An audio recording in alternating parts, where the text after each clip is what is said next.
The Game of Life and How to Play It by Florence Scovel Shinn. Chapter 1. The Game. Most people consider life a battle, but it is not a battle. It is a game. It is a game, however, which cannot be played successfully without the knowledge of spiritual law, and the Old and the New Testaments give the rules of the game with wonderful clearness. Jesus Christ taught that it was a great game of giving and receiving. Whatsoever a man soweth, that shall he also reap. This means that whatever man sends out in word or deed will return to him. What he gives, he will receive. If he gives hate, he will receive hate. If he gives love, he will receive love. If he gives criticism, he will receive criticism. If he lies, he will be lied to. If he cheats, he will be cheated. We are taught also that the imaging faculty plays a leading part in the game of life. Keep thy heart, or imagination, with all diligence, for out of it are the issues of life. Proverbs chapter 4, verse 23.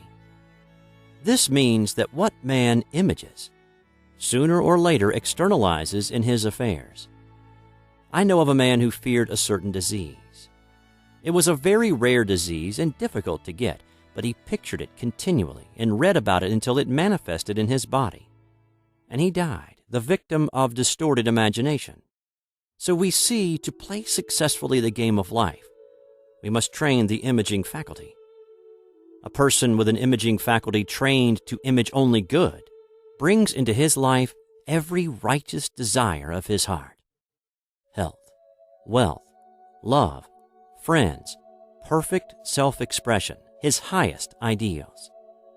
The imagination has been called the scissors of the mind, and it is ever cutting, day by day, the pictures man sees there, and sooner or later he meets his own creations in his outer world. To train the imagination successfully, man must understand the workings of his mind. The Greeks said, "Know thyself." There are three departments of the mind: the subconscious, conscious, and superconscious. The subconscious is simply power without direction.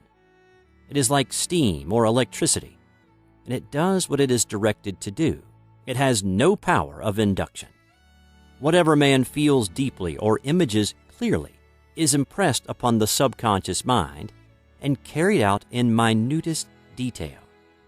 For example, a woman I know, when a child, always made believe she was a widow. She dressed up in black clothes and wore a long black veil, and people thought she was very clever and amusing. She grew up and married a man with whom she was deeply in love. In a short time, he died, and she wore black and a sweeping veil for many years.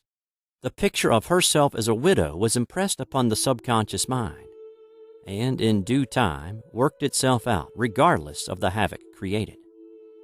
The conscious mind has been called mortal or carnal mind. It is the human mind and sees life as it appears to be.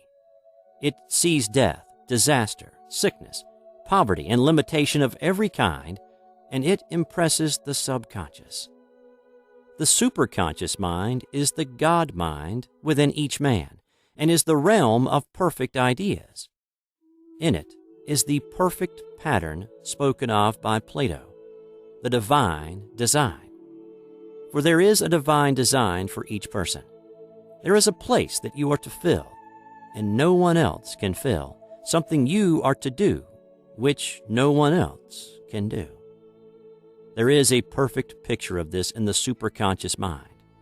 It usually flashes across the conscious as an unattainable ideal, something too good to be true. In reality, it is man's true destiny or destination flashed to him from the infinite intelligence which is within himself. Many people, however, are in ignorance of their true destinies and are striving for things and situations which do not belong to them, and would only bring failure and dissatisfaction if attained. For example, a woman came to me and asked me to speak the word that she would marry a certain man with whom she was very much in love. She called him A.B. I replied that this would be a violation of spiritual law, but that I would speak the word for the right man, the divine selection, the man who belonged to her by divine right. I added, if A.B. is the right man, you can't lose him, and if he isn't, you will receive his equivalent. She saw A.B. frequently, but no headway was made in their friendship. One evening she called and said, "Do you know, for the last week, A.B. hasn't seemed so wonderful to me?" I replied, "Maybe he is not the divine selection. Another man may be the right one." Soon after that, she met another man who fell in love with her at once, and who said she was his ideal. In fact, he said all the things that she had always wished A.B. would say to her. She remarked, it was quite uncanny. She soon returned his love and lost all interest in A.B. This shows the law of substitution. A right idea was substituted for a wrong one. Therefore, there was no loss or sacrifice involved. Jesus Christ said, "Seek ye first the kingdom of God and his righteousness, and all these things shall be added unto you." And he said the kingdom was within man. The kingdom is the realm of right ideas, or the divine pattern. Jesus Christ taught that man's words played a leading part in the game of life. By your words ye are justified, and by your words ye are condemned. Many people have brought disaster into their lives through idle words. For example, a woman once asked me why her life was now one of poverty, of limitation. Formerly, she had a home, was surrounded by beautiful things, and had often tired of the management of her home, and had said repeatedly, "I'm sick and tired of things. I wish I lived in a trunk." And she added, "Today I am living in that trunk." She had spoken herself into a trunk.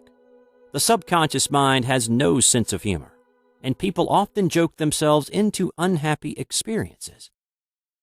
For example, a woman who had a great deal of money joked continually about getting ready for the poorhouse. In a few years, she was almost destitute, having impressed the subconscious mind with a picture of lack and limitation. Fortunately, the law works both ways, and a situation of lack may be changed to one of plenty. For example, a woman came to me one hot summer's day for a treatment for prosperity. She was worn out, dejected, and discouraged. She said she possessed just $8 in the world. I said, "Good. We'll bless the $8 and multiply them as Jesus Christ multiplied the loaves and fishes. For he taught that every man had the power to bless and to multiply, to heal and to prosper." She said, "What shall I do next?" I replied, "Follow intuition. Have you a hunch to do anything or to go anywhere?" Intuition means intuition, or to be taught from within. It is man's unerring guide, and I will deal more fully with its laws in a following chapter. The woman replied, "I don't know. I seem to have a hunch to go home. I've just enough money for car fare." Her home was in a distant city and was one of lack and limitation, and the reasoning mind, or intellect, would have said, "Stay in New York and get work and make some money." I replied, "Then go home. Never violate a hunch." I spoke the following words for her: "Infinite Spirit, open the way for great abundance for..." She is an irresistible magnet for all that belongs to her by divine right. I told her to repeat it continually also. She left for home immediately. In calling on a woman one day, she linked up with an old friend of her family. Through this friend, she received thousands of dollars in a most miraculous way. She has said to me often, "Tell people about the woman who came to you with $8 and a hunch." There is always plenty on man's pathway, but it can only be brought into manifestation through desire, faith, or the spoken word. Jesus Christ brought out clearly that man must make the first move. "Ask, and it shall be given you. Seek, and ye shall find. Knock, and it shall be opened unto you. Matthew chapter 7, verse 7. In the Scriptures we read, "Concerning the works of my hands, command ye me." Infinite intelligence, God, is ever ready to carry out man's smallest or greatest demands. Every desire, uttered or unexpressed, is a demand. We are often startled by having a wish suddenly fulfilled. For example, one Easter, having seen many beautiful rose trees in the florist's windows, I wished I would receive one, and for an instant saw it mentally being carried in the door. Easter came, and with it a beautiful rose tree. I thanked my friend the following day and told her it was just what I had wanted. She replied, "I didn't send you a rose tree. I sent you lilies." The man had mixed the order and sent me a rose tree simply because I had started the law in action, and I had to have a rose tree. Nothing stands between man and his highest ideals and every desire of his heart but doubt and fear. When man can wish without worrying, every desire will be instantly fulfilled. I will explain more fully in a following chapter the scientific reason for this, and fear must be erased from the consciousness. It is man's only enemy. Fear of lack, fear of failure, fear of sickness, fear of loss, and a feeling of insecurity on some plane. Jesus Christ said, "Why are ye fearful, O ye of little faith?" Matthew chapter 8, verse 26. So we can see we must substitute faith for fear is only inverted faith. It is faith in evil instead of good. The object of the game of life is to see clearly one's good and to obliterate all mental pictures of evil. This must be done by impressing the subconscious mind with a realization of good. A very brilliant man who has attained great success told me he had suddenly erased all fear from his consciousness by reading a sign which hung in a room. He saw printed in large letters this statement: "Why worry? It will probably never happen." These words were stamped indelibly upon his subconscious mind, and he has now a firm conviction that only good can come into his life, therefore only good can manifest. In the following chapter, I will deal with the different methods of impressing the subconscious mind. It is man's faithful servant, but one must be careful to give it the right orders. Man has ever a silent listener at his side, his subconscious mind. Every thought, every word is impressed upon it and carried out in amazing detail. It is like a singer making a record on the sensitive disc of the phonographic plate. Every note and tone of the singer's voice is registered. If he coughs or hesitates, it is registered also. So let us break all the old bad records in the subconscious mind, the records of our lives which we do not wish to keep, and make new and beautiful ones. Speak these words aloud with power and conviction. I now smash and demolish, by my spoken word, every untrue record in my subconscious mind.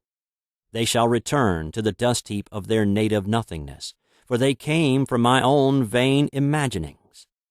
I now make my perfect records through the Christ within.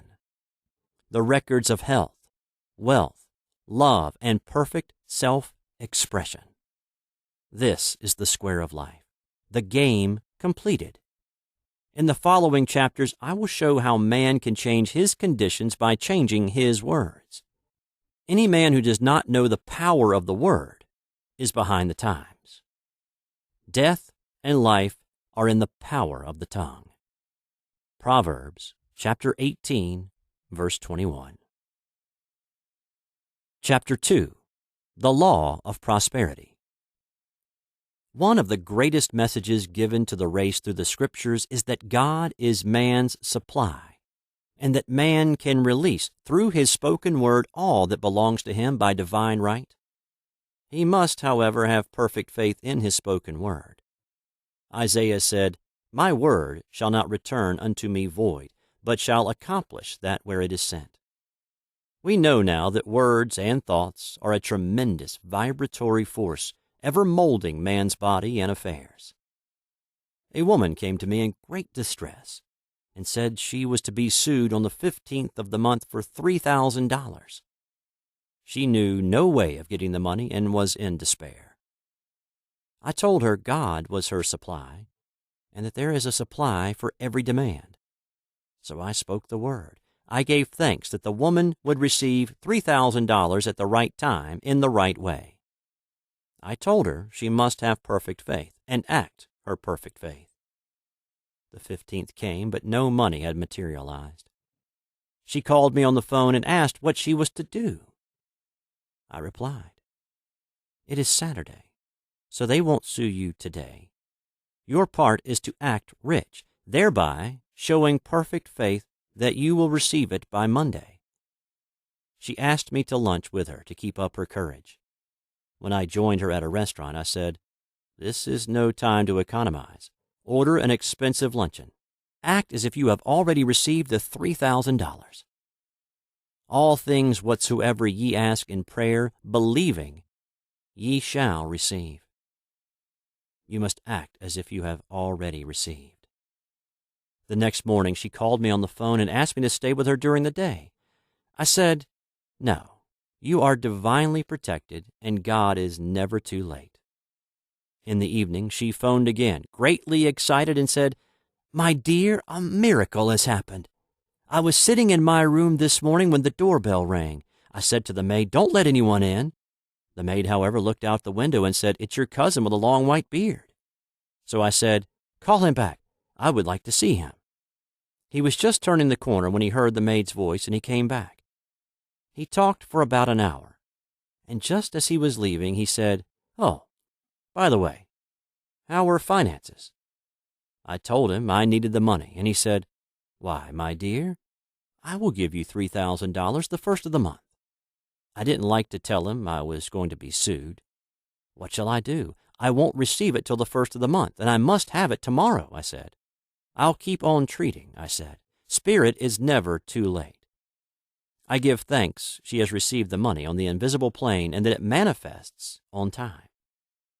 The next morning her cousin called her up and said, 'Come to my office this morning and I will give you the money.' That afternoon she had $3,000 to her credit in the bank and wrote checks as rapidly as her excitement would permit. If one asks for success and prepares for failure, he will get the situation he is prepared for. For example, a man came to me asking me to speak the word that a certain debt would be wiped out. I found he spent his time planning what he would say to the man when he did not pay his bill, thereby neutralizing my words. He should have seen himself paying the debt. We have a wonderful illustration of this in the Bible relating to the 3 kings who were in the desert, without water for their men and horses. They consulted the prophet Elisha, who gave them this astonishing message. "Thus saith the Lord, Ye shall not see wind, neither shall you see rain, yet make this valley full of ditches." Man must prepare for the thing he has asked for, when there isn't the slightest sign of it in sight. For example, a woman found it necessary to look for an apartment during the year when there was a great shortage of apartments in New York. It was considered almost an impossibility, and her friends were sorry for her and said, "Isn't it too bad? You'll have to store your furniture and live in a hotel." She replied, "You needn't feel sorry for me. I'm a Superman, and I'll get an apartment." She spoke the words. Infinite Spirit opened the way for the right apartment. She knew there was a supply for every demand, and that she was unconditioned, working on the spiritual plane, and that one with God is a majority. She had contemplated buying new blankets when the tempter, the adverse thought or reasoning mind, suggested, "Don't buy the blankets. Perhaps after all you won't get an apartment and you will have no use for them." She promptly replied to herself, "I'll dig my ditches by buying the blankets." So she prepared for the apartment, acted as though she already had it. She found one in a miraculous way, and it was given to her although there were over 200 other applicants. The blankets showed active faith. It is needless to say that the ditches dug by the 3 kings in the desert were filled to overflowing. Read 2 Kings. Getting into the spiritual swing of things is no easy matter for the average person. The adverse thoughts of doubt and fear surge from the subconscious. They are the army of the aliens, which must be put to flight. This explains why it is so often darkest before the dawn. A big demonstration is usually preceded by tormenting thoughts. Having made a statement of high spiritual truth, one challenges the old beliefs in the subconscious, and error is exposed to be put out. This is the time when one must make his affirmations of truth repeatedly and rejoice and give thanks that he has already received. Before ye call, I shall answer.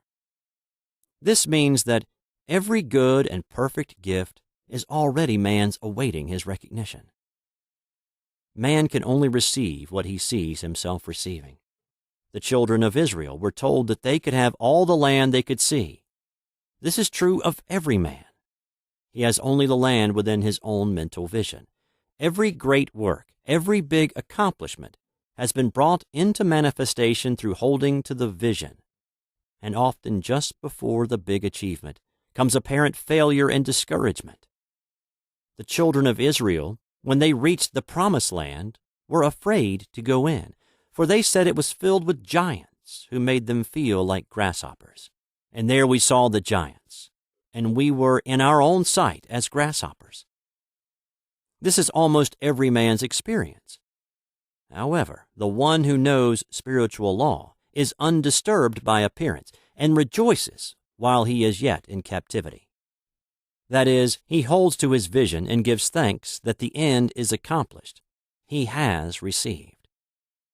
Jesus Christ gave a wonderful example of this. He said to his disciples, Say not ye, There are yet 4 months, and then cometh the harvest. Behold, I say unto you, Lift up your eyes and look on the fields, for they are ripe already to harvest. His clear vision pierced the world of matter, and he saw clearly the 4th-dimensional world, things as they really are, perfect and complete in divine mind. So man must ever hold the vision of his journey's end and demand the manifestation of that which he has already received. It may be his perfect health, love, supply, self-expression, home, or friends. They are all finished and perfect ideas registered in divine mind, man's own superconscious mind, and must come through him, not to him. For example, a man came to me asking for treatments for success. It was imperative that he raise $50,000 for his business. The time limit was almost up when he came to me in despair. No one wanted to invest in his enterprise, and the bank had flatly refused a loan. I replied, I suppose you lost your temper while at the bank, therefore your power.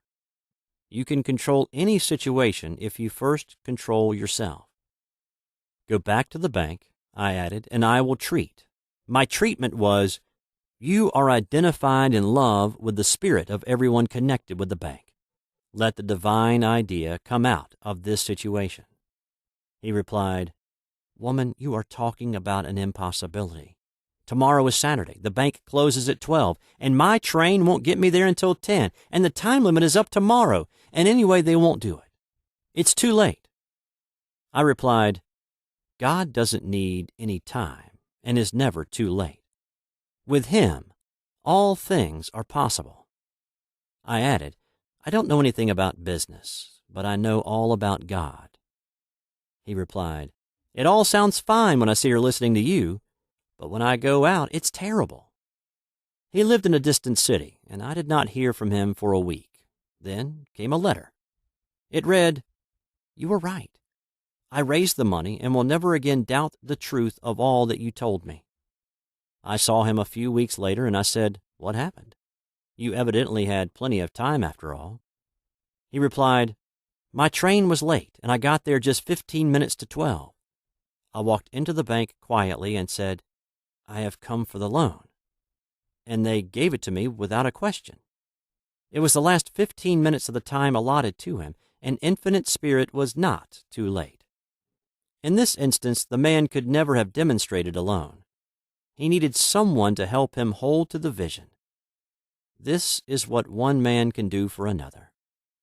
Jesus Christ knew the truth of this when he said, "If two of you shall agree on earth as touching anything that they shall ask, it shall be done for them of my Father which is in heaven." One gets too close to his own affairs and becomes doubtful and fearful. The friend or healer sees clearly the success, health, or prosperity and never wavers, because he is not close to the situation. It is much easier to demonstrate for someone else than for one's self. So a person should not hesitate to ask for help if he feels himself wavering. A keen observer of life once said, "No man can fail if some one person sees him successful." Such is the power of the vision, and many a great man owed his success to a wife or sister or a friend who believed in him and held without wavering to the perfect pattern. Chapter 3. The Power of the Word. A person knowing the power of the Word becomes very careful of his conversation. He has only to watch the reaction of his words to know that they do not return void. Through his spoken word, man is continually making laws for himself. I knew a man who said, "I always miss a car. It invariably pulls out just as I arrive." His daughter said, "I always catch a car. It's sure to come just as I get there."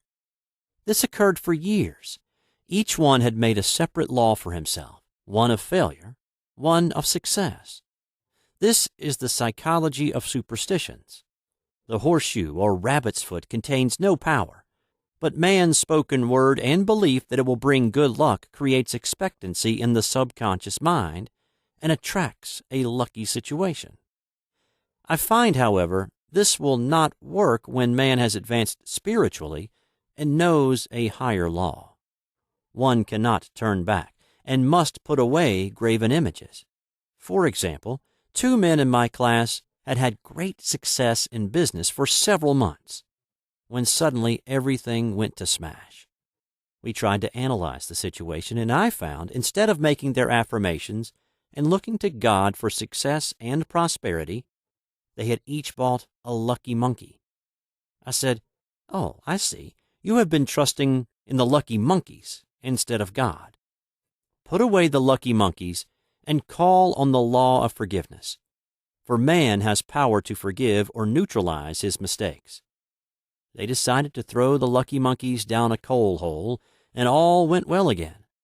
This does not mean, however, that one should throw away every lucky ornament or horseshoe about the house, but he must recognize that the power back of it is the one and only power, God, and that the object simply gives him a feeling of expectancy. I was with a friend one day who was in deep despair. In crossing the street, she picked up a horseshoe. Immediately, she was filled with joy and hope. She said God had sent her the horseshoe in order to keep up her courage. It was, indeed, at that moment, about the only thing that could have registered in her consciousness. Her hope became faith, and she ultimately made a wonderful demonstration. I wish to make the point clear that the men previously mentioned were depending on the monkeys alone, while this woman recognized the power back of the horseshoe. I know in my own case, it took a long while to get out of a belief that a certain thing brought disappointment. If the thing happened, disappointment invariably followed. I found the only way I could make a change in the subconscious was by asserting there are not 2 powers. There is only one power, God, therefore there are not disappointments, and this thing means a happy surprise. I noticed a change at once, and happy surprises commenced coming my way. I have a friend who said nothing could induce her to walk under a ladder. I said, "If you are afraid, you are giving in to a belief in 2 powers, good and evil, instead of one. As God is absolute, there can be no opposing power, unless man makes the false of evil for himself.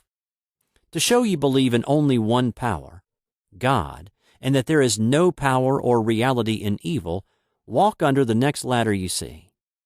Soon after, she went to her bank. She wished to open her box in the safety deposit vault, and there stood a ladder on her pathway. It was impossible to reach the box without passing under the ladder. She quailed with fear and turned back. She could not face the lion on her pathway. However, when she reached the street, my words rang in her ears, and she decided to return and walk under it. It was a big moment in her life, for ladders had held her in bondage for years. She retraced her steps to the vault, and the ladder was no longer there. This so often happens. If one is willing to do a thing he is afraid to do, he does not have to. It is the law of non-resistance, which is so little understood. Someone has said that courage contains genius and magic. Face a situation fearlessly, and there is no situation to face. It falls away of its own weight. The explanation is that fear attracted the ladder on the woman's pathway, and fearlessness removed it. Thus, the invisible forces are ever working for man, who is always pulling the strings himself, though he does not know it. Owing to the vibratory power of words, whatever man voices, he begins to attract. People who continually speak of disease invariably attract it. After man knows the truth, he cannot be too careful of his words. For example, I have a friend who often says on the phone, "Do come to see me and have an old-fashioned chat." This old-fashioned chat means an hour of about 500 to 1,000 destructive words, the principal topics being loss, lack, failure, and sickness. I reply, "No, I thank you. I've had enough old-fashioned chats in my life. They are too expensive. But I will be glad to have a new-fashioned chat and talk about what we want, not what we don't want." There is an old saying that man only dares use his words for 3 purposes: to heal, bless, or prosper. What man says of others will be said of him, and what he wishes for another he is wishing for himself. Curses, like chickens, come home to roost. If a man wishes someone bad luck, he is sure to attract bad luck himself. If he wishes to aid someone to success, he is wishing and aiding himself to success. The body may be renewed and transformed through the spoken word and clear vision, and disease be completely wiped out of the consciousness. The metaphysician knows that all disease has a mental correspondence, and in order to heal the body, one must first heal the soul.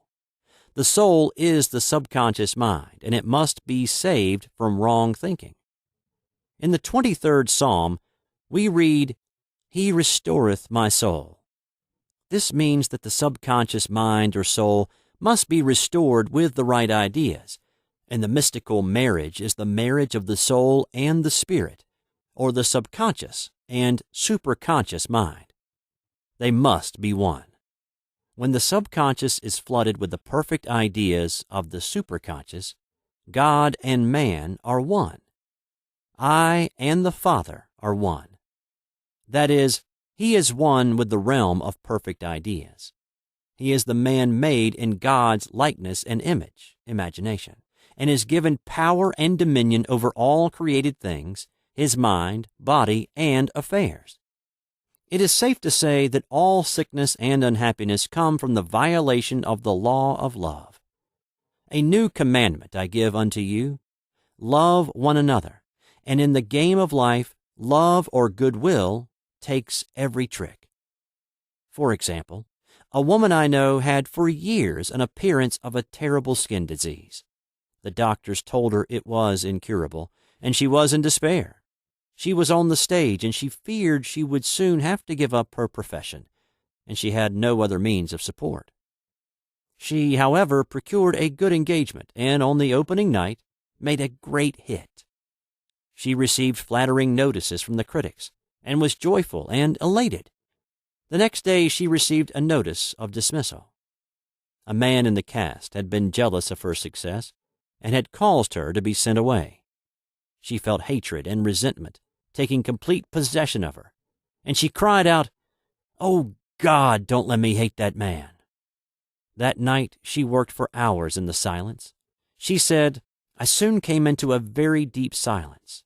I seemed to be at peace with myself, with the man, and with the whole world.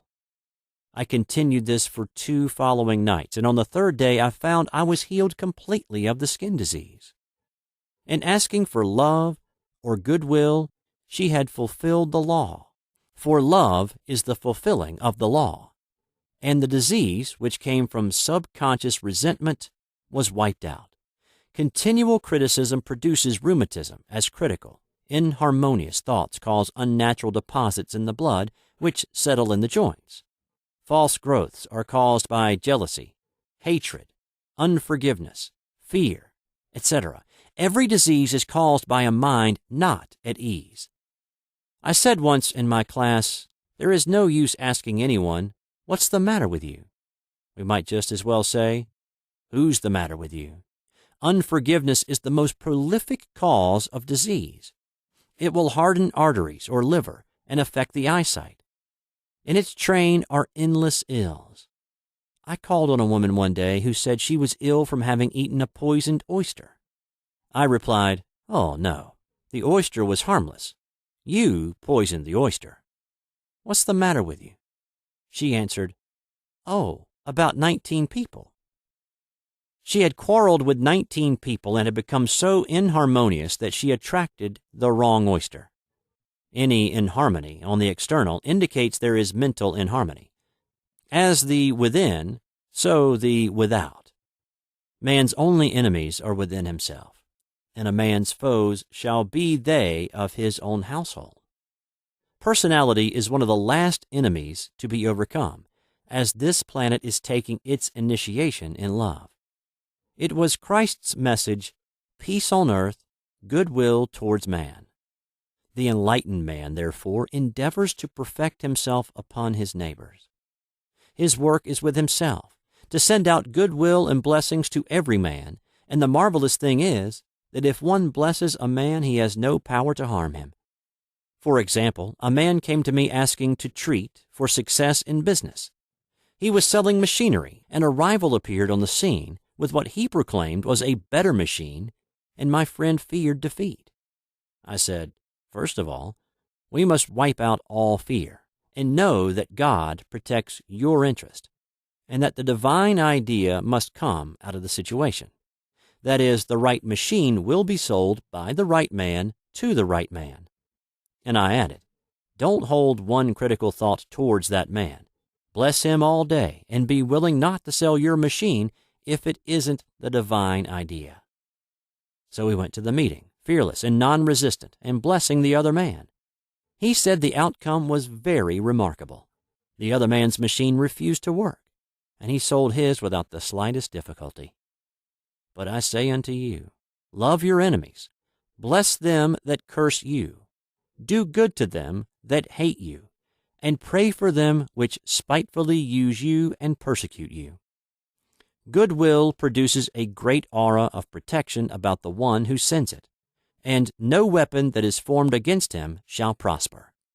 In other words, love and goodwill destroy the enemies with one's self. Therefore, one has no enemies on the external. There is peace on earth for him who sends goodwill to man. Chapter 4. The Law of Non-Resistance. Nothing on earth can resist an absolutely non-resistant person. The Chinese say that water is the most powerful element because it is perfectly non-resistant. It can wear away a rock and sweep all before it. Jesus Christ said, resist not evil. For he knew in reality there is no evil, therefore nothing to resist. Evil has come of man's vain imagination, or belief in two powers, good and evil. There is an old legend that Adam and Eve ate of Maya, the tree of illusion, and saw two powers instead of one power, God. Therefore, evil is a false law man has made for himself through psychoma or soul sleep. Soul sleep means that man's soul has been hypnotized by the race belief of sin, sickness, and death, etc., which is carnal or mortal thought, and his affairs have outpictured his illusions. We have read in a preceding chapter that man's soul is his subconscious mind, and whatever he feels deeply, good or bad, is outpictured by that faithful servant. His body and affairs show forth what he has been picturing. The sick man has pictured sickness, the poor man poverty, the rich man wealth. People often say, "Why does a little child attract illness when it is too young even to know what it means?" I answer that children are sensitive and receptive to the thoughts of others about them, and often outpicture the fears of their parents. I heard a metaphysician once say, "If you do not run your subconscious mind yourself, someone else will run it for you."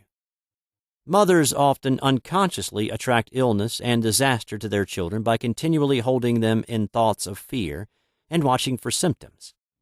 For example, a friend asked a woman if her little girl had had the measles. She replied promptly, "Not yet." This implied that she was expecting the illness and therefore preparing the way for what she did not want for herself and child.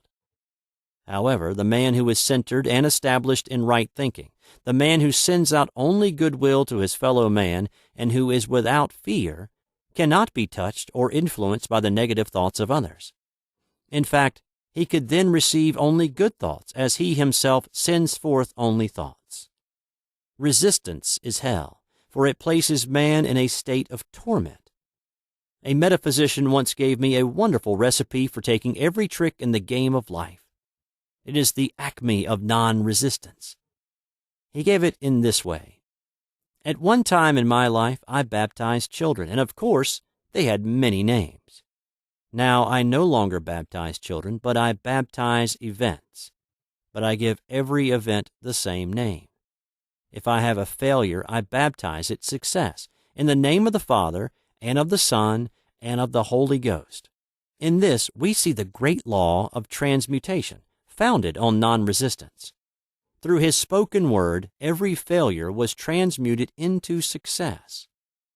For example, a woman who required money, and who knew the spiritual law of opulence, was thrown continually in a business way with a man who made her feel very poor. He talked lack and limitation, and she commenced to catch his poverty thoughts. So she disliked him and blamed him for her failure. She knew in order to demonstrate her supply, she must first feel that she had received. A feeling of opulence must precede its manifestation.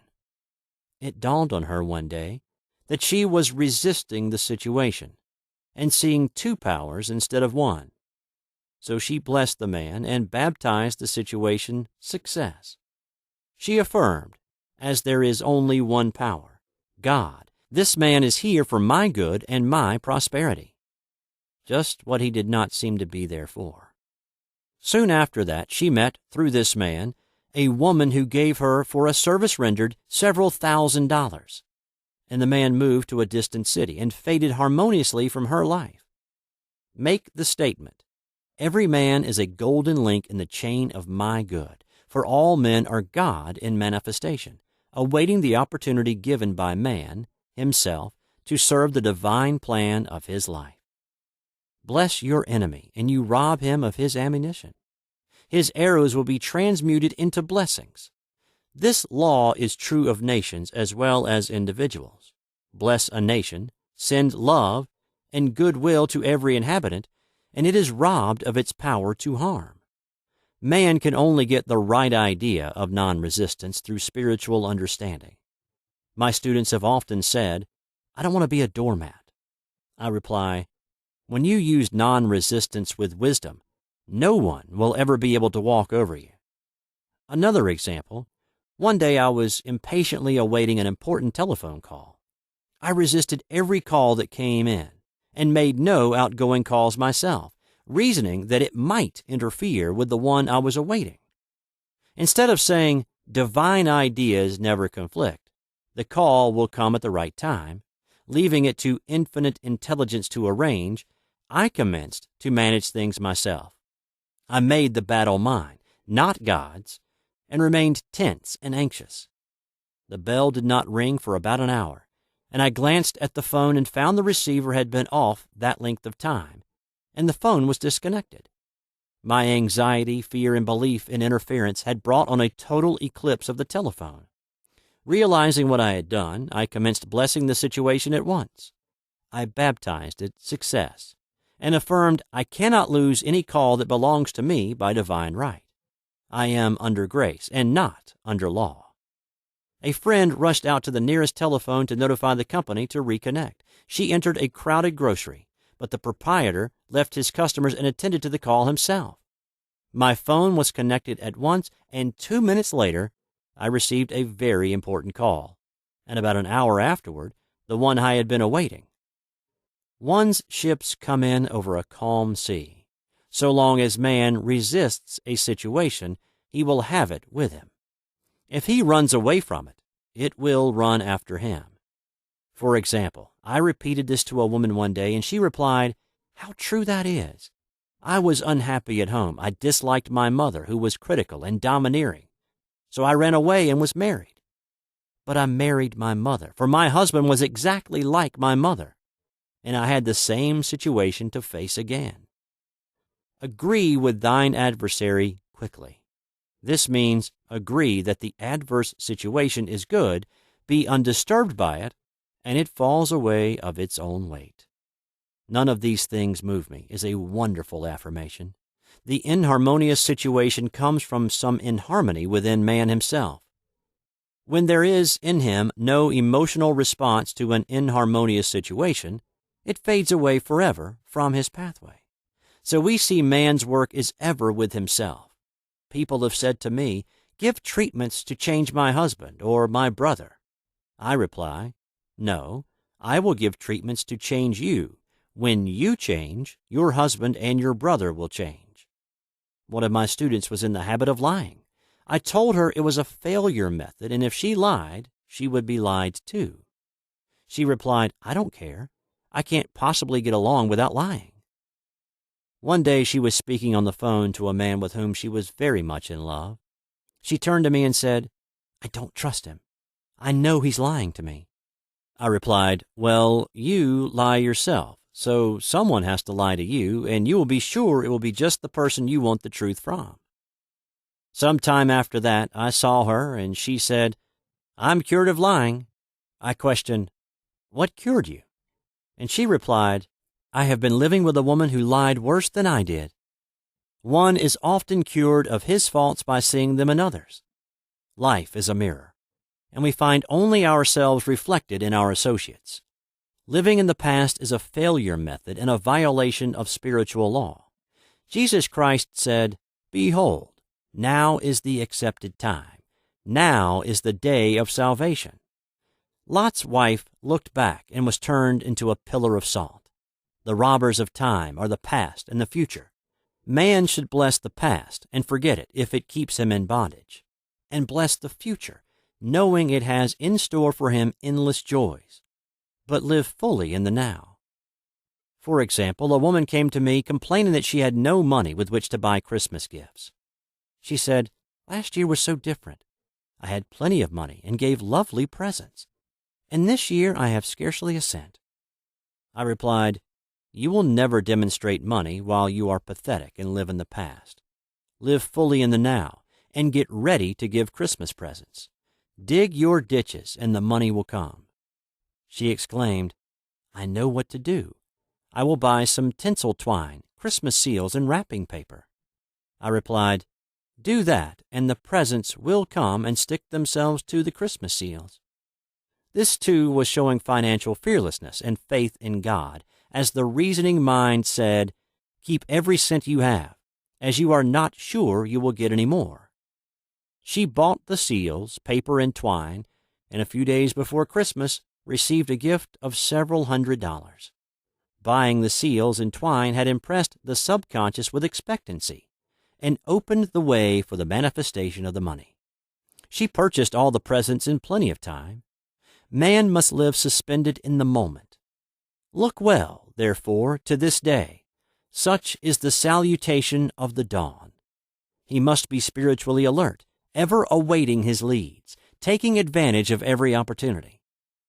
One day I said continually, silently, "Infinite Spirit, Don't let me miss a trick.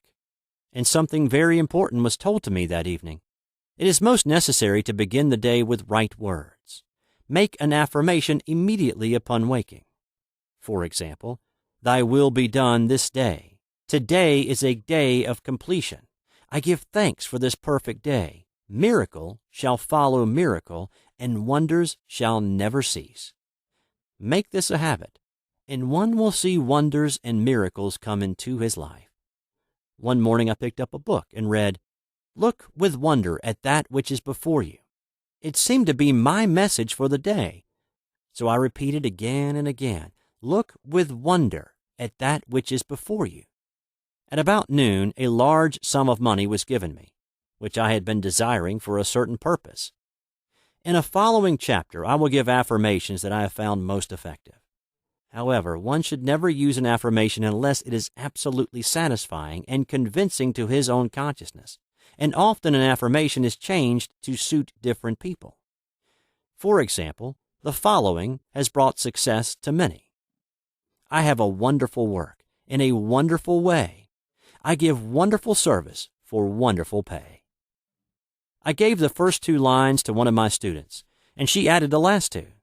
It made a most powerful statement, as there should always be perfect payment for perfect service, and a rhyme sinks easily into the subconscious. She went about singing it aloud and soon did receive wonderful work in a wonderful way and gave wonderful service for wonderful pay. Another student, a businessman, took it and changed the word work to business. He repeated, "I have a wonderful business in a wonderful way, and I give wonderful service for wonderful pay." That afternoon he made a $40,000 deal, though there had been no activity in his affairs for months. Every affirmation must be carefully worded and completely cover the ground. For example, I knew a woman who was in great need and made a demand for work. She received a great deal of work, but was never paid anything. She now knows to add, "Wonderful service for wonderful pay." It is man's divine right to have plenty, more than enough. His barns should be full, and his cup should flow over. This is God's idea for man, and when man breaks down the barriers of lack in his own consciousness, the golden age will be his, and every righteous desire of his heart fulfilled. Chapter 5. The Law of Karma and the Law of Forgiveness. Man receives only that which he gives. The game of life is a game of boomerangs. Man's thoughts, deeds, and words return to him sooner or later, with astounding accuracy. This is the law of karma, which is Sanskrit for come back. Whatsoever a man soweth, that shall he also reap. For example, a friend told me this story of herself illustrating the law. She said, "I make all my karma on my aunt. Whatever I say to her, someone says to me. I am often irritable at home, and one day said to my aunt, who was talking to me during dinner, 'No more talk. I wish to eat in peace.' The following day I was lunching with a woman with whom I wished to make a great impression. I was talking animatedly, when she said, 'No more talk. I wish to eat in peace.' My friend is high in consciousness, so her karma returns much more quickly than to one on the mental plane. The more man knows, the more he is responsible for, and a person with a knowledge of spiritual law which he does not practice suffers greatly in consequence. The fear of the Lord, law, is the beginning of wisdom. If we read the word Lord, law, it will make many passages in the Bible much clearer. "Vengeance is mine. I will repay, saith the Lord." Law. It is the law which takes vengeance, not God. God sees man perfect, created in his own image, imagination, and given power and dominion. This is the perfect idea of man, registered in divine mind, awaiting man's recognition. For man can only be what he sees himself to be, and only attain what he sees himself attaining. "Nothing ever happens without an onlooker," is an ancient saying. Man sees first his failure or success, his joy or sorrow, before it swings into visibility from the scenes set in his own imagination. We have observed this in the mother picturing disease for her child, or a woman seeing success for her husband. Jesus Christ said, "And ye shall know the truth, and the truth shall make you free." So we see freedom from all unhappy conditions comes through knowledge, a knowledge of spiritual law. Obedience precedes authority, and the law obeys man when he obeys the law. The law of electricity must be obeyed before it becomes man's servant. When handled ignorantly, it becomes man's deadly foe. So with the laws of mind. For example, a woman with a strong personal will wished she owned a house which belonged to an acquaintance, and she often made mental pictures of herself living in the house. In the course of time, the man died and she moved into the house. Several years afterwards, coming into the knowledge of spiritual law, she said to me, "Do you think I had anything to do with that man's death?" I replied, "Yes, your desire was so strong everything made way for it, but you paid your karmic debt. Your husband, whom you loved devotedly, died soon after, and the house was a white elephant on your hands for years." The original owner, however, could not have been affected by her thoughts had he been positive in the truth, nor her husband, but they were both under karmic law. The woman should have said, feeling the great desire for the house, "Infinite intelligence, give me the right house, equally as charming as this, the house which is mine by divine right." The divine selection would have given perfect satisfaction and brought good to all. The divine pattern is the only safe pattern to work by. Desire is a tremendous force and must be directed in the right channels, or chaos ensues. In demonstrating, the most important step is the first step, to ask aright. Man should always demand only that which is by divine right. To go back to the illustration, had the woman taken this attitude, "If this house I desire is mine, I cannot lose it. If it is not, give me its equivalent."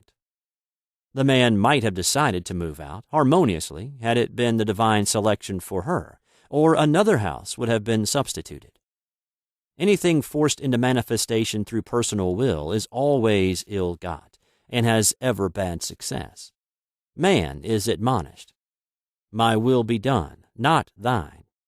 And the curious thing is, man always gets just what he desires when he does relinquish personal will, thereby enabling infinite intelligence to work through him. "Stand ye still and see the salvation of the Lord." Law. For example, a woman came to me in great distress. Her daughter had determined to take a very hazardous trip, and the mother was filled with fear. She said she had used every argument, had pointed out the dangers to be encountered, and forbidden her to go. But the daughter became more and more rebellious and determined. I said to the mother, "You are forcing your personal will upon your daughter, which you have no right to do, and your fear of the trip is only attracting it, for man attracts what he fears." I added, "Let go, and take your mental hands off. Put it in God's hands, and use this statement: I put this situation in the hands of infinite love and wisdom. If this trip is the divine plan, I bless it and not longer resist. But if it is not divinely planned, I give thanks that it is now dissolved and dissipated." A day or two after that, her daughter said to her, "Mother, I have given up the trip," and the situation returned to its native nothingness. It is learning to stand still, which seems so difficult for man. I have dealt more fully with this law in the chapter on non-resistance.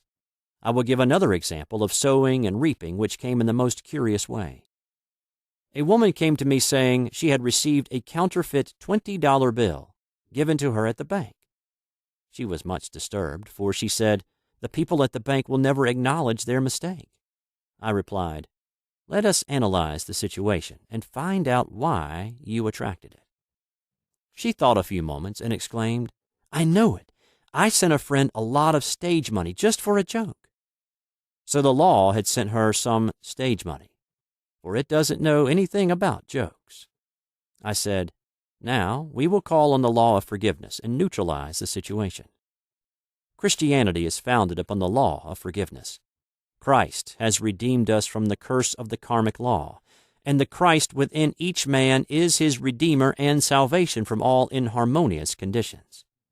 So I said, Infinite Spirit, we call on the law of forgiveness and give thanks that she is under grace and not under law, and cannot lose this $20 which is hers by divine right. Now, I said, go back to the bank and tell them fearlessly that it was given you there by mistake. She obeyed, and to her surprise, they apologized and gave her another bill, treating her most courteously. So knowledge of the law gives man power to rub out his mistakes. Man cannot force the external to be what he is not. If he desires riches, he must be rich first in consciousness. For example, a woman came to me asking treatment for prosperity.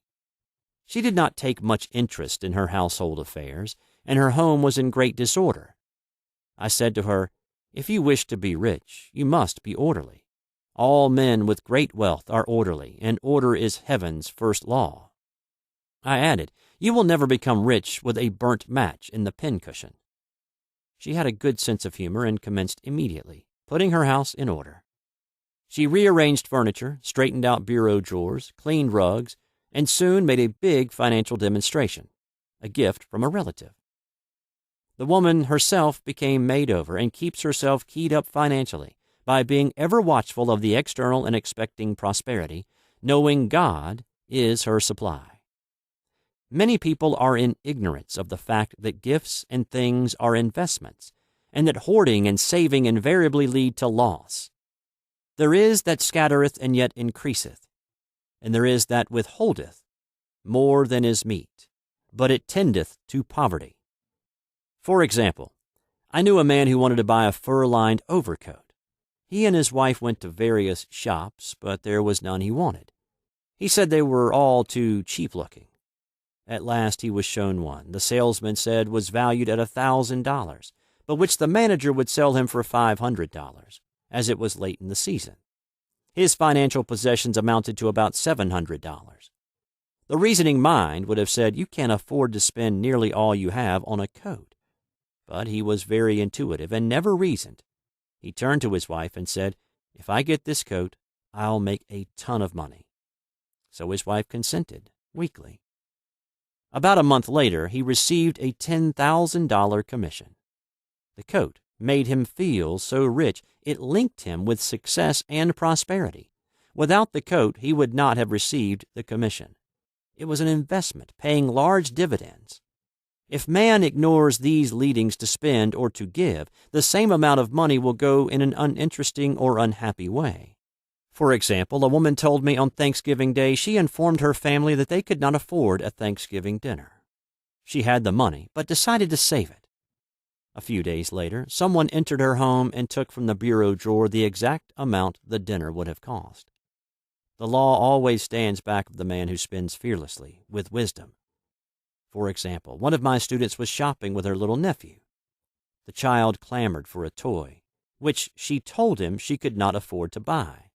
She realized suddenly that she was seeking lack and not recognizing God as her supply.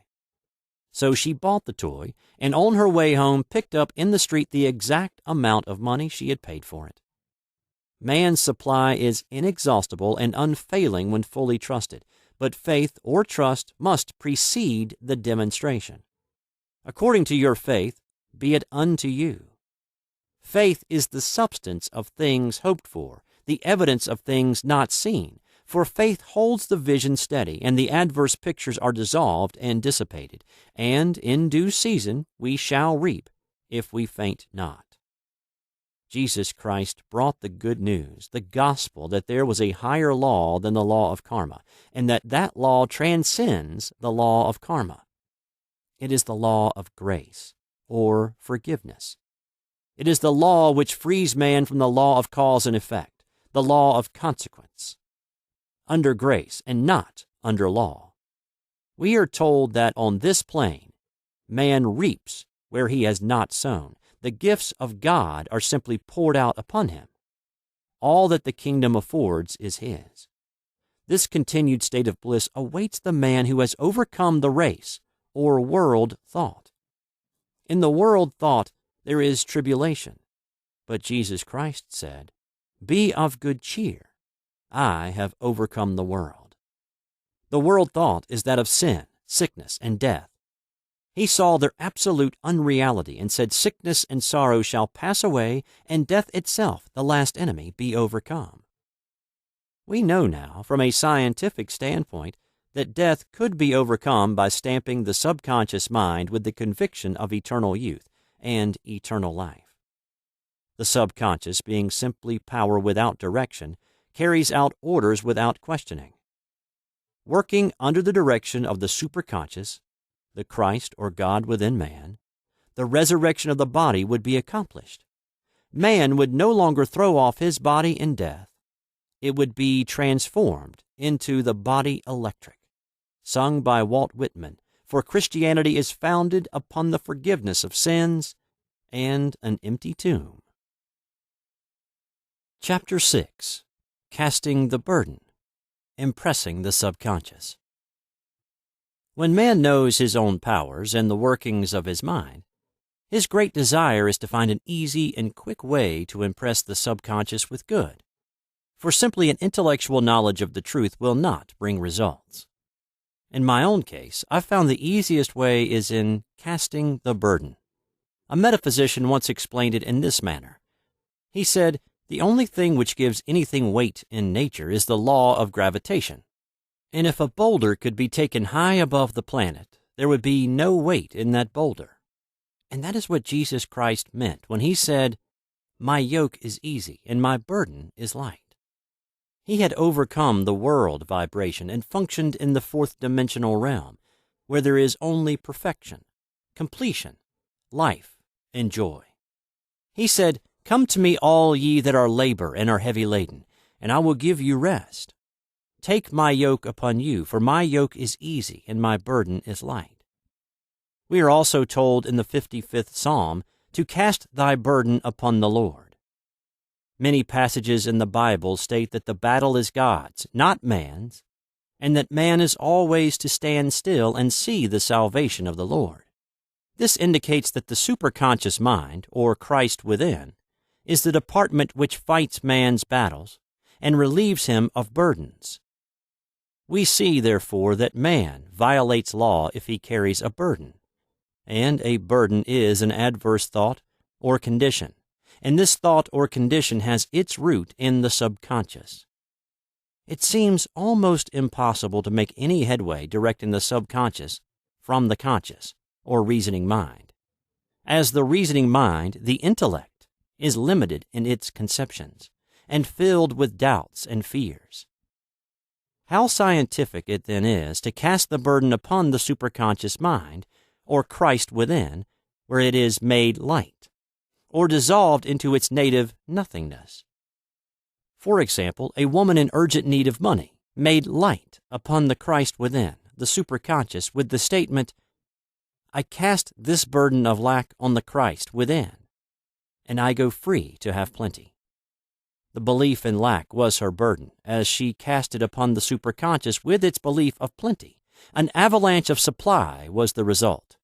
We read, "The Christ in you, the hope of glory." Another example, one of my students had been given a new piano, and there was no room in her studio for it until she had moved out the old one. She was in a state of perplexity. She wanted to keep the old piano, but knew of no place to send it. She became desperate, as the new piano was to be sent immediately, in fact, was on its way with no place to put it.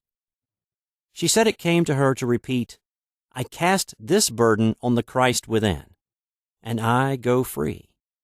A few moments later, her phone rang, and a woman friend asked if she might rent her old piano, and it was moved out, a few minutes before the new one arrived. I knew a woman whose burden was resentment. She said, "I cast this burden of resentment on the Christ within, and I go free to be loving, harmonious, and happy." The almighty superconscious flooded the subconscious with love, and her whole life was changed. For years, resentment has held her in a state of torment and imprisoned her soul, the subconscious mind. The statement should be made over and over and over, sometimes for hours at a time, silently or audibly, with quietness but determination. I have often compared it to winding up a Victrola. We must wind ourselves up with spoken words. I have noticed in casting the burden, after a little while one seems to see clearly. It is impossible to have clear vision while in the throes of carnal mind. Doubts and fear poison the mind and body, and imagination runs riot, attracting disaster and disease.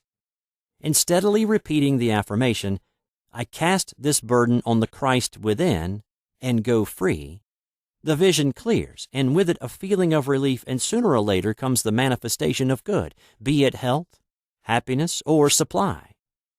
One of my students once asked me to explain the darkness before the dawn. I referred in a preceding chapter to the fact that often, before the big demonstration, everything seems to go wrong, and deep depression clouds the consciousness. It means that out of the subconscious are rising the doubts and fears of the ages. These old derelicts of the subconscious rise to the surface, to be put out. It is then that man should clap his cymbals, like Jehoshaphat, and give thanks that he is saved, even though he seems surrounded by the enemy, the situation of lack or disease. The student continued, "How long must one remain in the dark?" And I replied, "Until one can see in the dark. And casting the burden enables one to see in the dark. In order to impress the subconscious, active faith is always essential. Faith without works is dead." In these chapters, I have endeavored to bring out this point. Jesus Christ showed active faith when he commanded the multitude to sit down on the ground before he gave thanks for the loaves and fishes. I will give another example showing how necessary this step is. In fact, active faith is the bridge over which man passes to his promised land. Through misunderstanding, a woman had been separated from her husband, whom she loved deeply. He refused all offers of reconciliation and would not communicate with her in any way. Coming into the knowledge of spiritual law, she denied the appearance of separation. She made this statement: "There is no separation in divine mind. Therefore, I cannot be separated from the love and companionship which are mine by divine right."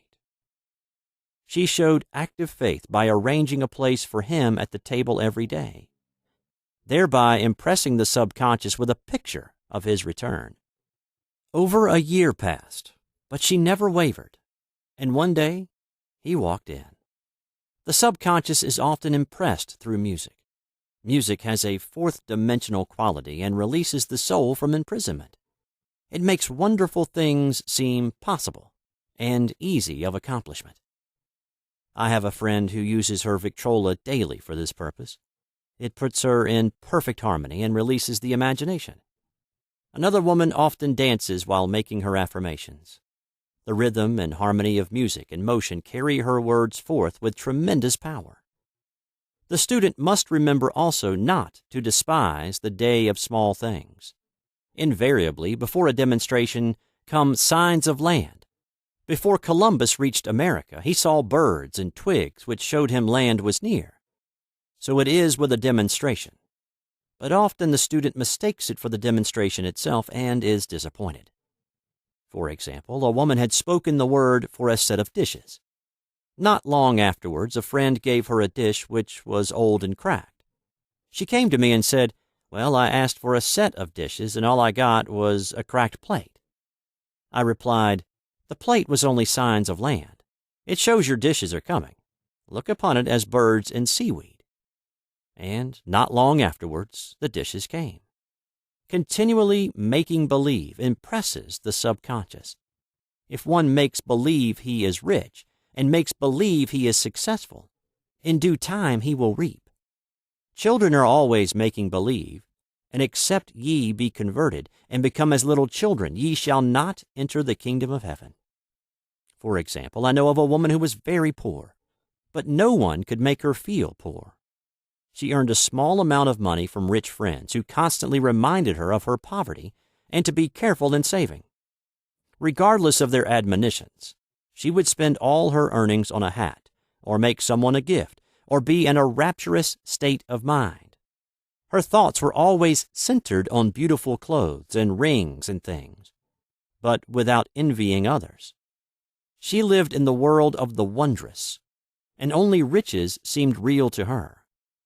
Before long, she married a rich man, and the rings and things became visible. I do not know whether the man was the divine selection, but opulence had to manifest in her life, and she had imaged only opulence. There is no peace or happiness for man until he has erased all fear from the subconscious. Fear is misdirected energy and must be redirected or transmuted into faith. Jesus Christ said, "Why are ye fearful, O ye of little faith? All things are possible to him that believeth." I am asked so often by my students, "How can I get rid of fear?" I reply, by walking up to the thing you are afraid of. The lion takes its fierceness from your fear. Walk up to the lion and he will disappear. Run away and he runs after you. I have shown in previous chapters how the lion of lack disappeared when the individual spent money fearlessly, showing faith that God was his supply and therefore unfailing. Many of my students have come out of the bondage of poverty and are now bountifully supplied through losing all fear of letting money go out. The subconscious is impressed with the truth that God is the giver and gift. Therefore, as one is one with the giver, he is one with the gift. A splendid statement is, "I now thank God the giver for God the gift."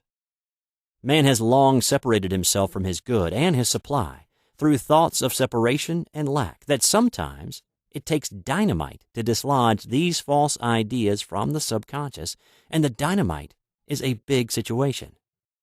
We see in the foregoing illustration how the individual was freed from his bondage by showing fearlessness. Man should watch himself hourly to detect if his motive for action is fear or faith. Choose ye this day whom we shall serve, fear or faith. Perhaps one's fear is of personality. Then do not avoid the people feared. Be willing to meet them cheerfully, and they will either prove golden links in the chain of one's good or disappear harmoniously from one's pathway. Perhaps one's fear is of disease or germs. Then one should be fearless and undisturbed in a germ-laden situation, and he would be immune. One can only contract germs while vibrating at the same rate as the germ, and fear drags men down to the level of the germ. Of course, the disease-laden germ is the product of carnal mind, as all thought must objectify. Germs do not exist in the superconscious or divine mind, therefore are the product of man's vain imagination. In the twinkling of an eye, man's release will come when he realizes there is no power in evil. The material world will fade away, and the fourth-dimensional world, the world of the wondrous, will swing into manifestation. "And I saw a new heaven and a new earth, and there shall be no more death, neither sorrow nor crying, neither shall there be any more pain, for the former things are passed away." Chapter 7. Love. Every man on this planet is taking his initiation in love. "A new commandment I give unto you, that ye love one another." Uspensky states, in Tertium Organum, that love is a cosmic phenomenon and opens to man the fourth-dimensional world, the world of the wondrous. Real love is selfless and free from fear. It pours itself out upon the object of its affection, without demanding any return. Its joy is in the joy of giving. Love is God in manifestation and the strongest magnetic force in the universe. Pure, unselfish love draws to itself its own. It does not need to seek or demand. Scarcely anyone has the faintest conception of real love. Man is selfish, tyrannical, or fearful in his affections. thereby losing the thing he loves. Jealousy is the worst enemy of love, for the imagination runs riot, seeing the loved one attracted to another, and invariably these fears objectify if they are not neutralized. For example, a woman came to me in deep distress. The man she loved had left her for other women, and said he never intended to marry her. She was torn with jealousy and resentment, and said she hoped he would suffer as he had made her suffer, and added, "How could he leave me when I loved him so much?" I replied, "You are not loving that man, you are hating him," and added, "You can never receive what you have never given. Give a perfect love, and you will receive a perfect love. Perfect yourself on this man. Give him a perfect, unselfish love, demanding nothing in return. Do not criticize or condemn, and bless him wherever he is." She replied, "No, I won't bless him unless I know where he is." "Well," I said, "that is not real love. When you send out real love will return to you, either from this man or his equivalent. For if this man is not the divine selection, you will not want him. As you are one with God, you are one with the love which belongs to you by divine right." Several months passed, and matters remained about the same, but she was working conscientiously with herself. I said, "When you are no longer disturbed by his cruelty, he will cease to be cruel, as you are attracting it through your own emotions." Then I told her of a brotherhood in India who never said good morning to each other. They used these words, "I salute the divinity in you." They saluted the divinity in every man and the wild animals in the jungle, and they were never harmed, for they saw only God in every living thing. I said, "Salute the divinity in this man, and say, I see your divine self only. I see you as God sees you, perfect, made in his image and likeness." She found she was becoming more poised and gradually losing her resentment. He was a captain, and she always called him the Cap. One day she said, suddenly, "God bless the Cap wherever he is." I replied, "Now that is real love, and when you have become a complete circle and are no longer disturbed by the situation, you will have his love or attract its equivalent." I was moving at this time and did not have a telephone, so was out of touch with her for a few weeks, when one morning I received a letter saying, "We are married." At the earliest opportunity, I paid her a call. My first words were, "What happened?" "Oh," she exclaimed, "a miracle. One day I woke up and all suffering had ceased. I saw him that evening and he asked me to marry him. We were married in about a week, and I have never seen a more devoted man." There is an old saying, "No man is your enemy. No man is your friend. Every man is your teacher." So one should become impersonal and learn what each man has to teach him, and soon he would learn his lessons and be free. The woman's lover was teaching her selfless love, which every man, sooner or later, must learn. Suffering is not necessary for man's development. It is the result of violation of spiritual law, but few people seem able to rouse themselves from their soul sleep without it. When people are happy, they usually become selfish, and automatically the law of karma is set in action. Man often suffers loss through lack of appreciation. I knew a woman who had a very nice husband, but she often said, "I don't care anything about being married. But that is nothing against my husband. I'm simply not interested in married life." She had other interests and scarcely remembered she had a husband. She only thought of him when she saw him. One day her husband told her he was in love with another woman and left. She came to me in distress and resentment. I replied, "It is exactly what you spoke the word for. You said you didn't care anything about being married, so the subconscious worked to get you unmarried." She said, "Oh yes, I see. People get what they want and then feel very much hurt." She soon became in perfect harmony with the situation and knew they were both much happier apart. When a woman becomes indifferent or critical and ceases to be an inspiration to her husband, he misses the stimulus of her early relationship and is restless and unhappy. A man came to me dejected, miserable, and poor. His wife was interested in the science of numbers and had had him read. It seems the report was not very favorable, for he said, "My wife says I'll never amount to anything because I'm a 2. I replied, "I don't care what your number is. You're a perfect idea in divine mind, and we will demand the success and prosperity which are already planned for you by that infinite intelligence." Within a few weeks, he had a very fine position, and a year or two later he achieved a brilliant success as a writer. No man is a success in business unless he loves his work. The picture the artist paints for love of his art is his greatest work. The potboiler is always something to live down. No man can attract money if he despises it. Many people are kept in poverty by saying, "Money means nothing to me, and I have a contempt for people who have it." This is the reason so many artists are poor. Their contempt for money separates them from it. I remember hearing one artist say of another, "He's no good as an artist. He has money in the bank." This attitude of mind, of course, separates man from his supply. He must be in harmony with a thing in order to attract it. Money is God in manifestation, as freedom from want and limitation.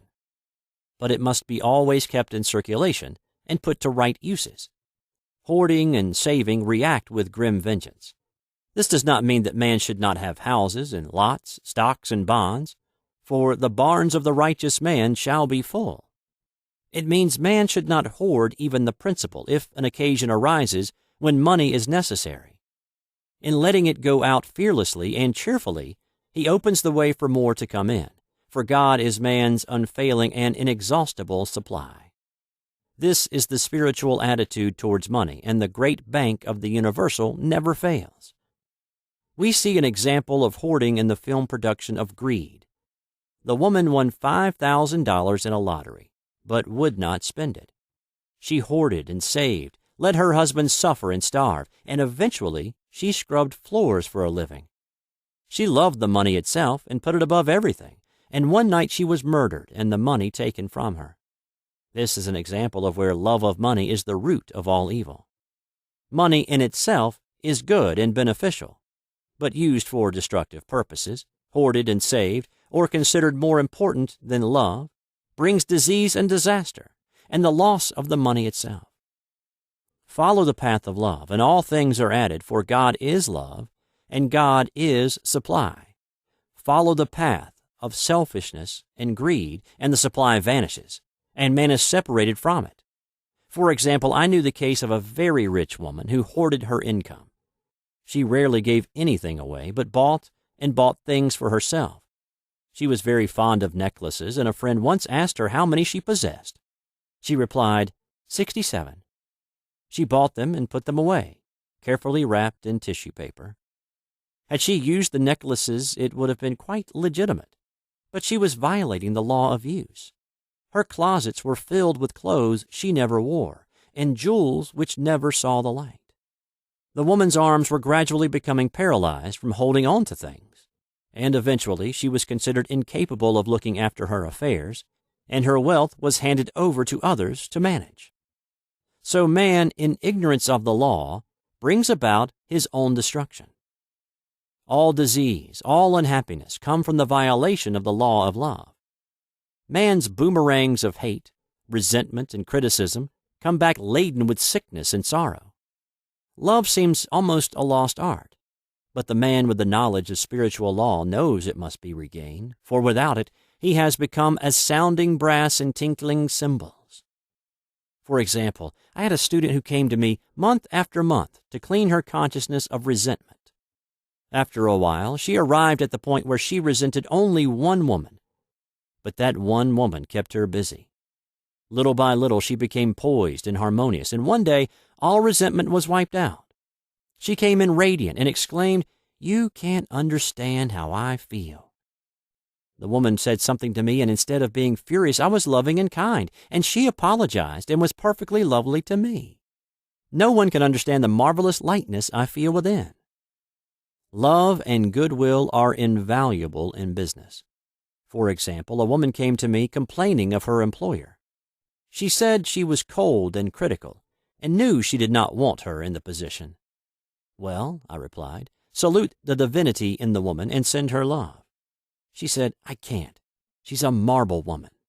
I answered, You remember the story of the sculptor who asked for a certain piece of marble? He was asked why he wanted it, and he replied, Because there is an angel in the marble. And out of it he produced a wonderful work of art. She said, Very well, I'll try it. A week later she came back and said, I did what you told me to, and now the woman is very kind and took me out in her car. People are sometimes filled with remorse for having done someone an unkindness, perhaps years ago. If the wrong cannot be righted, its effect can be neutralized by doing someone a kindness in the present. This one thing I do, forgetting those things which are behind and reaching forth unto things where are before. Sorrow, regret, and remorse tear down the cells of the body and poison the atmosphere of the individual. A woman said to me in deep sorrow, Treat me to be happy and joyous, for my sorrow makes me so irritable with members of my family that I keep making more karma. I was asked to treat a woman who was mourning for her daughter. I denied all belief in loss and separation and affirmed that God was the woman's joy, love, and peace. The woman gained her poise at once, but sent word by her son not to treat any longer because she was so happy it wasn't respectable. So mortal mind loves to hang on to its griefs and regrets.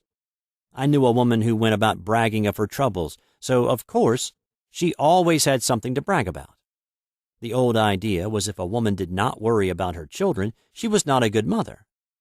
Now, we know that mother fear is responsible for many of the diseases and accidents which come into the lives of children. For fear pictures vividly the disease or situation feared, and these pictures objectify, if not neutralized. Happy is the mother who can say sincerely that she puts her child in God's hands and knows therefore that he is divinely protected. For example, a woman awoke suddenly in the night, feeling her brother was in great danger. Instead of giving in to fears, she commenced making statements of truth, saying, Man is a perfect idea in divine mind, and is always in his right place. Therefore, my brother is in his right place and is divinely protected. The next day she found that her brother had been in close proximity to an explosion in a mine, but had miraculously escaped. So man is her brother's keeper, in thought, and every man should know that the thing he loves dwells in the secret place of the Most High, and abides under the shadow of the Almighty. There shall no evil befall thee, neither shall any plague come nigh thy dwelling. Perfect love casteth out fear. He that feareth is not made perfect in love. And love is the fulfilling of the law. Chapter 8. Intuition or Guidance. There is nothing too great of accomplishment for the man who knows the power of his word, and who follows his intuitive leads. By the word, he starts in action unseen forces and can rebuild his body or remold his affairs. It is therefore of the utmost importance to choose the right words, and the student carefully selects the affirmation he wishes to catapult into the invisible. He knows that God is his supply, that there is a supply for every demand, and that his spoken word releases the supply. Ask, and ye shall receive. Man must make the first move. Draw nigh to God, and he will draw nigh to you. I have often been asked just how to make a demonstration.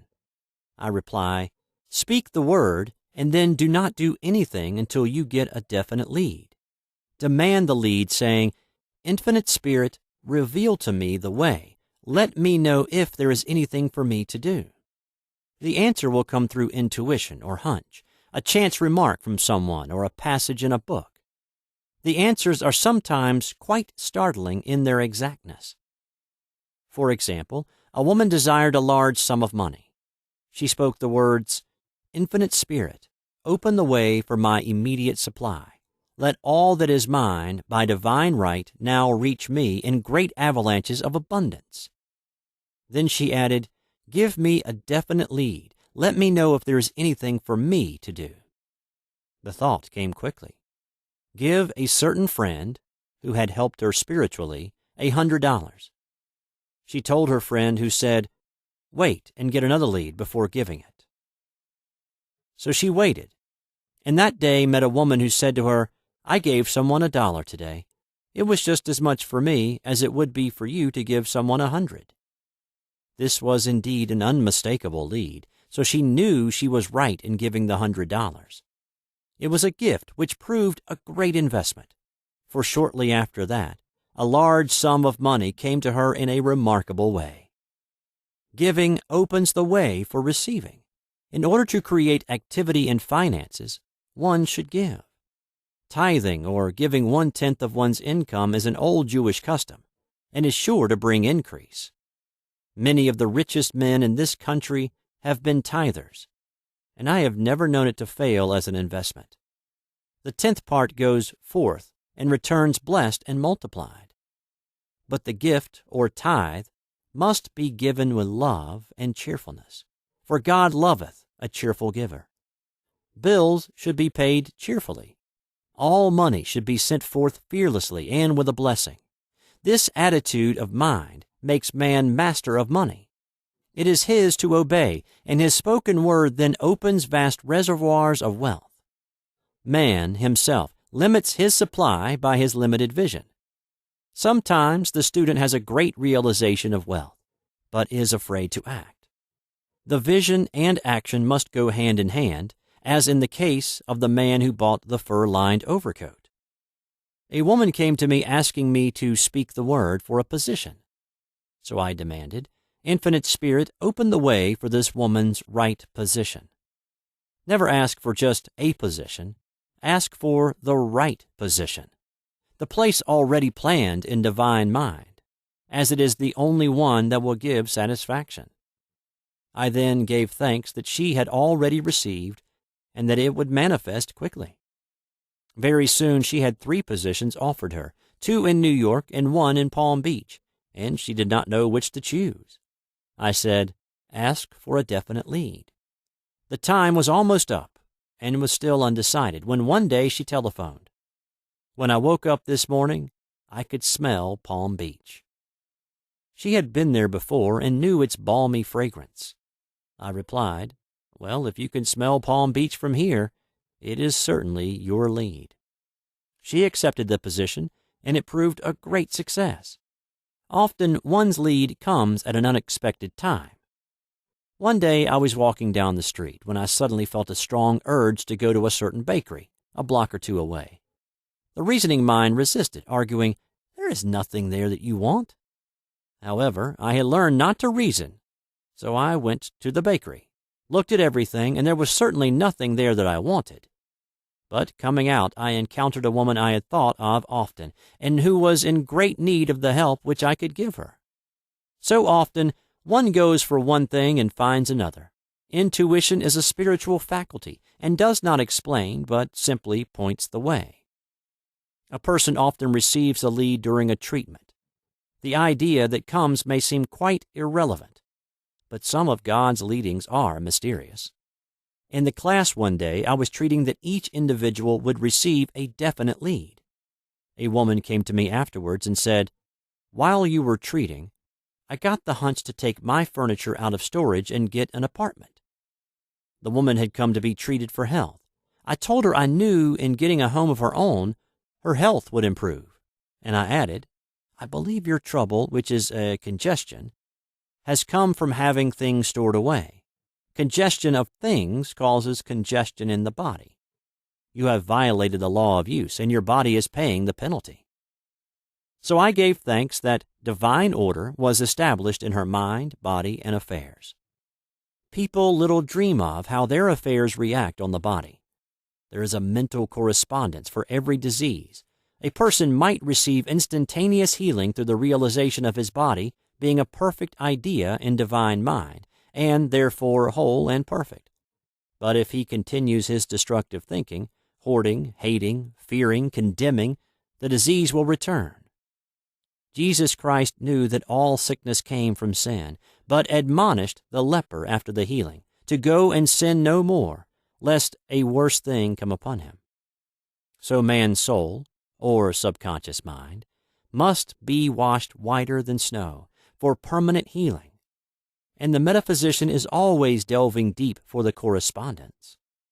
Jesus Christ said, "Condemn not, lest ye also be condemned. Judge not, lest ye be judged." Many people have attracted disease and unhappiness through condemnation of others. What man condemns in others, he attracts to himself. For example, a friend came to me in anger and distress because her husband had deserted her for another woman. She condemned the other woman and said continually she knew he was a married man and had no right to accept his attentions. I replied, "Stop condemning the woman. Bless her, and be through with the situation. Otherwise, you are attracting the same thing to yourself." She was deaf to my words, and a year or two later became deeply interested in a married man herself. Man picks up a live wire whenever he criticizes or condemns, and may expect a shock. Indecision is a stumbling block in many a pathway. In order to overcome it, make the statement repeatedly. I am always under direct inspiration. I make right decisions quickly. These words impress the subconscious, and soon one finds himself awake and alert, making his right moves without hesitation.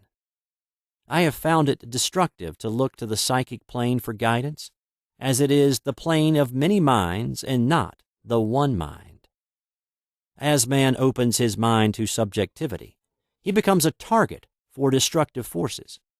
The psychic plane is the result of man's mortal thought, and is on the plane of opposites. He may receive either good or bad messages. The science of numbers and the reading of horoscopes keep man down on the mental or mortal plane, for they deal only with the karmic path. I know of a man who should have been dead years ago, according to his horoscope, but he is alive and a leader of one of the biggest movements in this country for the uplift of humanity. It takes a very strong mind to neutralize a prophecy of evil. The student should declare, "Every false prophecy shall come to naught. Every plan my Father in heaven has not planned shall be dissolved and dissipated. The divine idea now comes to pass." However, if any good message has ever been given one of coming happiness or wealth, harbor and expect it, and it will manifest sooner or later through the law of expectancy. Man's will should be used to back the universal will. I will that the will of God be done. It is God's will to give every man every righteous desire of his heart, and man's will should be used to hold the perfect vision without wavering. The prodigal son said, "I will arise and go to my father." It is indeed often an effort of the will to leave the husks and swine of mortal thinking. It is so much easier for the average person to have fear than faith. So faith is an effort of the will. As man becomes spiritually awakened, he recognizes that any external inharmony is the correspondence of mental inharmony. If he stumbles or falls, he may know he is stumbling or falling in consciousness. One day, a student was walking along the street condemning someone in her thoughts. She was saying mentally, "That woman is the most disagreeable woman on earth," when suddenly 3 Boy Scouts rushed around the corner and almost knocked her over. She did not condemn the Boy Scouts, but immediately called on the law of forgiveness and saluted the divinity in the woman. Wisdom's way are ways of pleasantness, and all her paths are peace. When one has made his demands upon the universal, he must be ready for surprises. Everything may seem to be going wrong, when in reality it is going right. For example, a woman was told that there was no loss in divine mind, therefore she could not lose anything which belonged to her. Anything lost would be returned, or she would receive its equivalent. Several years previously, she had lost $2,000. She had loaned the money to a relative during her lifetime, but the relative had died, leaving no mention of it in her will. The woman was resentful and angry, and as she had no written statement of the transaction, she never received the money. So she determined to deny the loss and collect the $2,000 from the Bank of the Universal. She had to begin by forgiving the woman, as resentment and unforgiveness closed the doors of this wonderful bank. She made this statement: "I deny loss. There is no loss in divine mind. Therefore, I cannot lose the $2,000 which belong to me by divine right. As one door shuts, another door opens." She was living in an apartment house which was for sale, and in the lease was a clause stating that if the house was sold, the tenants would be required to move out within 90 days. Suddenly, the landlord broke the leases and raised the rent. Again, injustice was on her pathway, but this time she was undisturbed. She blessed the landlord and said, "As the rent has been raised, it means that I'll be that much richer, for God is my supply." New leases were made out for the advanced rent, but by some divine mistake, the 90 days clause had been forgotten. Soon after, the landlord had an opportunity to sell the house. On account of the mistake in the new leases, the tenants held possession for another year. The agent offered each tenant $200 if he would vacate. Several families moved. 3 remained, including the woman. A month or 2 passed, and the agent again appeared. This time he said to the woman, "Will you break your lease for the sum of $1,500? It flashed upon her. Here comes the $2,000. She remembered having said to friends in the house, "We will all act together if anything more is said about leaving." So her lead was to consult her friends. These friends said, "Well, if they have offered you $1,500, they will certainly give $2,000. So she received a check for $2,000 for giving up the apartment.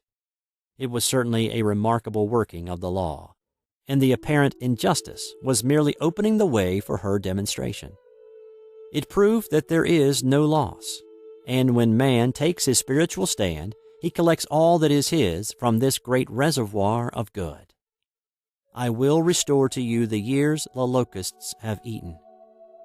These adverse thoughts alone rob man, for no man gives to himself but himself, and no man takes away from himself but himself. Man is here to prove God and to bear witness to the truth, and he can only prove God by bringing plenty out of lack, and justice out of justice. "Prove me now herewith, saith the Lord of hosts, if I will not open you the windows of heaven and pour out a blessing, that there shall not be room enough to receive it."